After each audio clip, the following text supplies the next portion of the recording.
Macam mana nak tahu yang absorber kereta korang dah rosak? Sini aku nak kongsi satu tip. Bila absorber kereta korang rosak, absorber ni dah jadi terlalu lembut, menyebabkan kereta korang terasa membuang semasa selekor, kereta jadi nosedive semasa brake, serta kereta korang terasa melantun berlebihan ketika lalu di jalan yang tidak rata.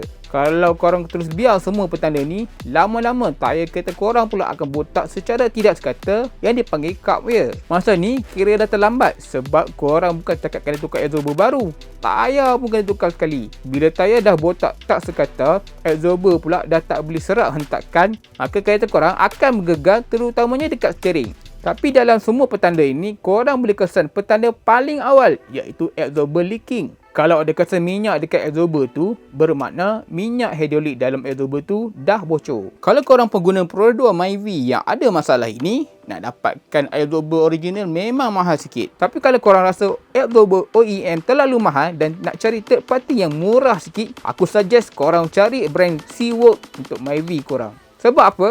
Walaupun harga lebih affordable, kualiti produk Seawork ni bukan calang-calang tau.